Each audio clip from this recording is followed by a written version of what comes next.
জয় গুরু। পরম দয়াল আমার, তোমার চরণে জানাই ভূমিষ্ঠ প্রণাম। আর আপনাদের প্রতি প্রত্যেককে জানাই আনন্দিত জয় গুরু। আজকে যে আলোচনাটি করব, ভাগ্য ফুটে বেরোবে। কোন কাজ করলে আমাদের ভাগ্য ফুটে বেরোবে? শ্রী শ্রী ঠাকুর তার 3টি উপায় বলে দিলেন। চলুন শুরু করছি। আমরা অনেকেই ভাবি যে আমাদের কপাল ভালো না, আমরা দুর্ভাগ্যে পড়ে গেছি, আমাদের কোনো কাজ হচ্ছে না, কোনো কাজে সাফল্য পাচ্ছি না। তবে দেখুন ভেবে, এই দুর্ভাগ্য এই কথাটি আমরা বলে থাকি, প্রায়ই বলি। ভাগ্যে নেই এই কথাটা প্রায়ই বলে থাকি। আসল কথা, পরম দয়াল শ্রী শ্রী ঠাকুর বললেন যে এখানে এসেছে তাকে কর্ম করতে হবে। কর্ম মানে আমাদের কাজ করে যেতে হবে, আর প্রত্যেকটা কিন্তু ভালো করতে হবে। দেখুন, ঠাকুরও এসে কিন্তু কর্ম করেছেন। ভগবান কৃষ্ণ তিনিও কিন্তু কর্ম করেছেন। তাহলে আমরা বা বসে থাকব কেন? আমাদেরও কর্ম করতে হবে। তাই এই জীবনটাকে ভালো কর্মে উৎসর্গিত করা উচিত। একটা কথা আছে, ভালো কর্মের ফল সবসময় ভালো হয়। যখন আমরা অপকর্ম করে থাকি, তার ফল কিন্তু আমাদেরকেই ভুগতেই হবে। তার জন্য খারাপ কর্মের খারাপ ফল। তাই পরম দয়াল শ্রী শ্রী ঠাকুর আমাদের সুন্দরভাবে বুঝিয়ে দিলেন।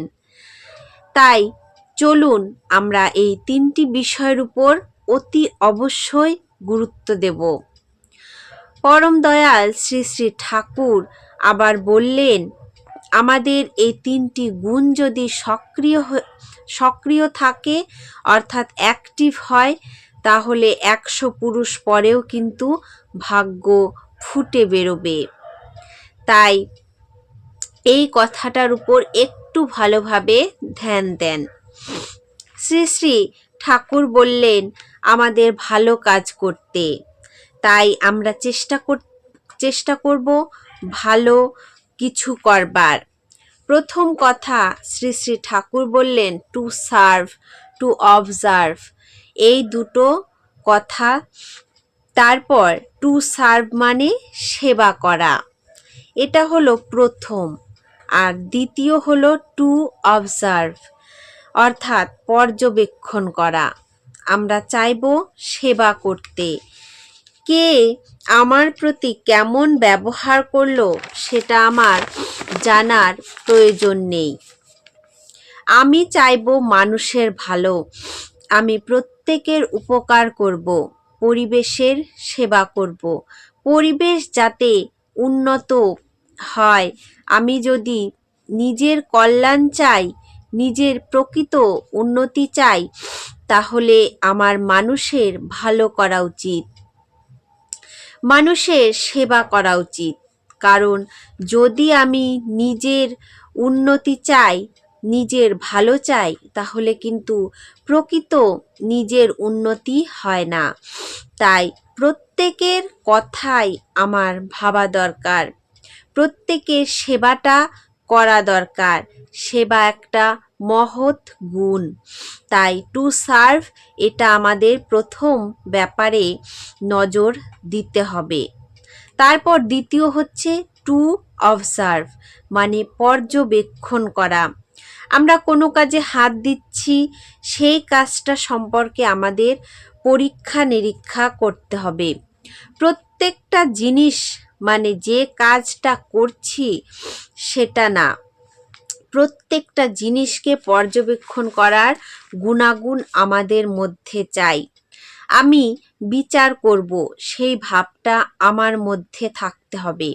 তাই এই গুণটির উপরেও কিন্তু নজর দিতে হবে। একথা পরম দয়াল শ্রী শ্রী ঠাকুর নিজেই বললেন। যখন এর বিকৃতি ঘটে তখন কিন্তু আমাদের দুর্ভাগ্য এসে হাজির হয়। তাই আমাদের চেষ্টা করতে হবে দুর্ভাগ্যকে এড়িয়ে যাওয়ার। তার জন্য আমাদের পর্যবেক্ষণটা আমাদের লাগবেই, অর্থাৎ পরীক্ষা নিরীক্ষা লাগবে। এবার আমি তৃতীয় স্টেপ, যার কথা শ্রী শ্রী ঠাকুর বললেন, এটা আমাদের খুব গুরুত্ব দেওয়া উচিত। শ্রী শ্রী ঠাকুর বললেন আমাদের নার্ভগুলোকে আমরা খারাপভাবে ব্যবহার করে থাকি, যার কারণে আমাদের দুর্ভাগ্য এসে উপস্থিত হয়। আমরা কি তা জানি? আমরা জানি না। আমরা এর উপর এতটাও কিন্তু গ্রাহ্য করি না। তাই শ্রী শ্রী ঠাকুর বললেন যে আমাদের যে চক্ষু, কর্ণ, জিহ্বা, নাসিকা ও ত্বক, এই যে এগুলোর উপরে আমাদের একটা প্রভাব আসে।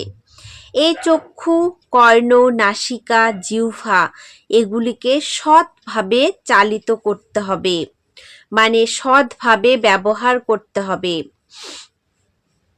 তাহলে কিন্তু আমাদের জন্য ভাগ্য ফুটে বেরোবেই, আর ভাগ্য কিন্তু তখন আমাদের খুলবেই।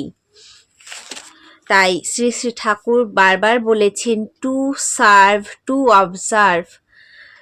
আর এই যে পঞ্চ ইন্দ্রিয়, চক্ষু, কর্ণ, নাসিকা, জিহ্বা, ত্বক, এই যে পঞ্চ ইন্দ্রিয়, এগুলোকে সৎভাবে চালিত করতেই হবে। যেমন চোখ দিয়ে আমরা দেখি, আর সেই দেখার কাজটা আমরা খারাপ কিছু দেখছি কি না সেটা থেকে বিরত থাকতে হবে। তাই আমাদের এই পঞ্চ ইন্দ্রিয় কিন্তু সেই কাজ একইভাবে করে। তাই এই তিনটি বিষয়ের উপর আপনারা সকলে গুরুত্ব দিন, অবশ্যই আপনাদের ভাগ্য খুলবে। আজকের আলোচনা প্রসঙ্গ এই পর্যন্তই। জয় গুরু।